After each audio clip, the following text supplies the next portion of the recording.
हुआ कि जिस माँ ने मुझे 9 महीने पेट में रखा, अपनी एक एक सांस दी, खून दिया, पसीना दिया, 9 महीने पेट में रख करके पैदा किया, रोज खाना खिलाया, पखाना साफ किया, पढ़ाया लिखाया, वो मेरी माँ गाती है ये मुझे मालूम ही नहीं था। वो मेरी बुआ जिसकी गोद में मैं पला, वो बुआ जो है डांस करती है मुझे पता ही नहीं था।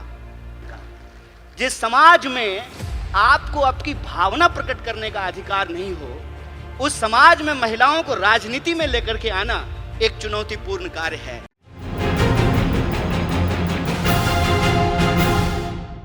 जब कस्तूरबा के साथ गांधी गए चंपारण, तो कस्तूरबा से गांधी ने पूछा कि ये बताओ कि हमारे प्रोग्राम में महिलाएं क्यों नहीं आती हैं।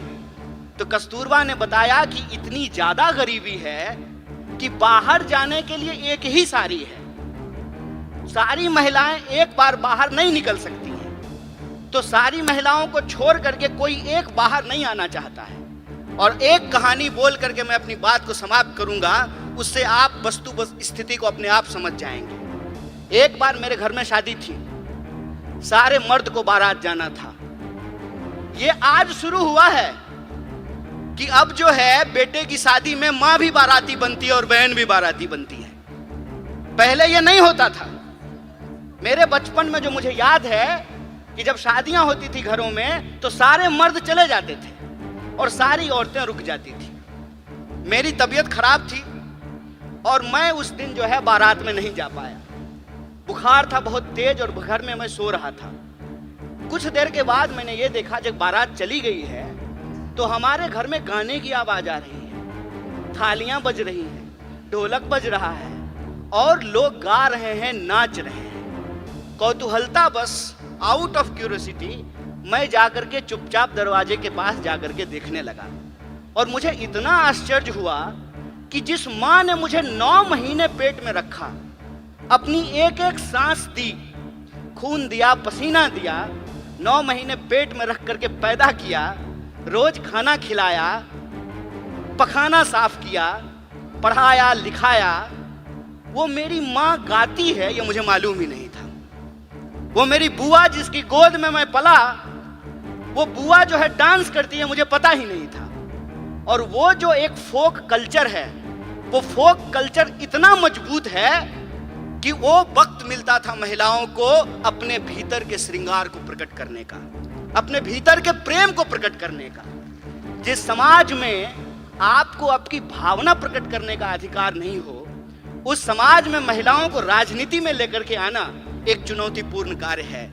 अगर हम ये सोचते हैं, हमारे सोच में है कि धन की देवी लक्ष्मी है, विद्या की देवी सरस्वती हैं, तो धन की देवी जब लक्ष्मी थी तो राइट टू प्रॉपर्टी का अधिकार क्यों नहीं दिया गया?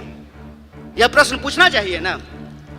जब विद्या की देवी सरस्वती हैं तो महिला और पुरुष को पढ़ने का अधिकार क्यों नहीं दिया गया?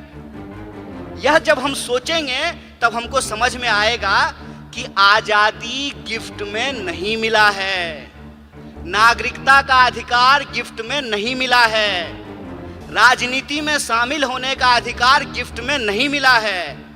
जो लोग उस वक्त आंदोलन को चला रहे थे, ये उनकी सोच थी कि अगर हमारी महिलाओं के पास पहनने के लिए साड़ी नहीं है। जब कस्तूरबा के साथ गांधी गए चंपारण, तो कस्तूरबा से गांधी ने पूछा कि ये बताओ कि हमारे प्रोग्राम में महिलाएं क्यों नहीं आती हैं। तो कस्तूरबा ने बताया कि इतनी ज्यादा गरीबी है कि बाहर जाने के लिए एक ही साड़ी है, सारी महिलाएं एक बार बाहर नहीं निकल सकती हैं। तो सारी महिलाओं को छोड़ करके कोई एक बाहर नहीं आना चाहता है। और एक कहानी बोल करके मैं अपनी बात को समाप्त करूंगा, उससे आप वस्तु स्थिति को अपने आप समझ जाएंगे। एक बार मेरे घर में शादी थी, सारे मर्द को बारात जाना था। ये आज शुरू हुआ है कि अब जो है बेटे की शादी में माँ भी बाराती बनती है और बहन भी बाराती बनती है। पहले ये नहीं होता था। मेरे बचपन में जो मुझे याद है कि जब शादियां होती थी घरों में, तो सारे मर्द चले जाते थे और सारी औरतें रुक जाती थी। मेरी तबीयत खराब थी और मैं उस दिन जो है बारात में नहीं जा पाया। बुखार था बहुत तेज और घर में मैं सो रहा था। कुछ देर के बाद मैंने ये देखा, जब बारात चली गई है तो हमारे घर में गाने की आवाज आ रही है, थालियां बज रही हैं, ढोलक बज रहा है और लोग गा रहे हैं, नाच रहे हैं। कौतूहलता बस, आउट ऑफ क्यूरियोसिटी, मैं जाकर के चुपचाप दरवाजे के पास जाकर के देखने लगा और मुझे इतना आश्चर्य हुआ कि जिस माँ ने मुझे 9 महीने पेट में रखा, अपनी एक एक सांस दी, खून दिया, पसीना दिया, 9 महीने पेट में रख करके पैदा किया, रोज खाना खिलाया, पखाना साफ किया, पढ़ाया लिखाया, वो मेरी माँ गाती है ये मुझे मालूम ही नहीं था। वो मेरी बुआ जिसकी गोद में मैं पला, वो बुआ जो है डांस करती है, मुझे पता ही नहीं था। और वो जो एक फोक कल्चर है, वो फोक कल्चर इतना मजबूत है कि वो वक्त मिलता था महिलाओं को अपने भीतर के श्रृंगार को प्रकट करने का, अपने भीतर के प्रेम को प्रकट करने का। जिस समाज में आपको आपकी भावना प्रकट करने का अधिकार नहीं हो, उस समाज में महिलाओं को राजनीति में लेकर के आना एक चुनौतीपूर्ण कार्य है। और हम जितना आगे बढ़ रहे हैं, यह जो विचार वाली बात है, जो ये कहता है निर्भया कांड के दौरान कि अगर वो उस बलात्कारी को भैया भैया कह करके माफी मांगती तो उसकी जान बच जाती, उसी मानसिकता के लोग जब आज सत्ता में बैठे हुए हैं, तो आपको लगता है कि निर्भया के न्याय के लिए जो कानून आया वो कानून बन पाता? वो कानून इसलिए बन पाया क्योंकि कांग्रेस का नेतृत्व सोनिया गांधी के हाथ में था। इस बात को याद रखिएगा।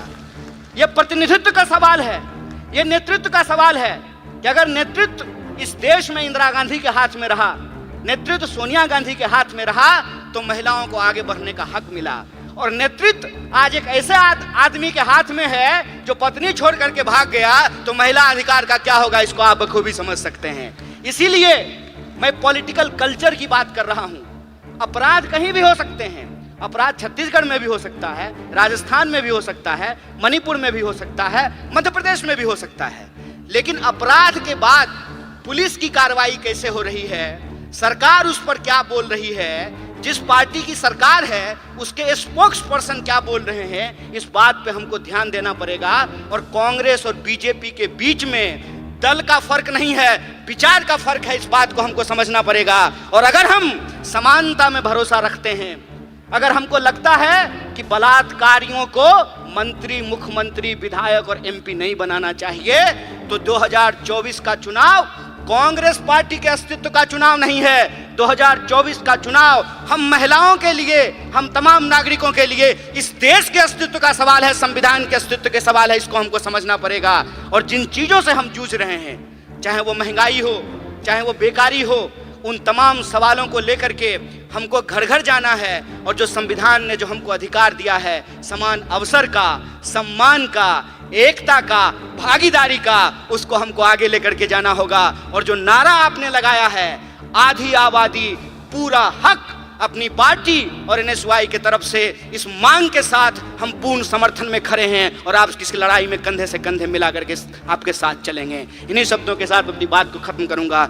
शुक्रिया। इनकलाब जिंदाबाद। जय हिंद, जय कांग्रेस।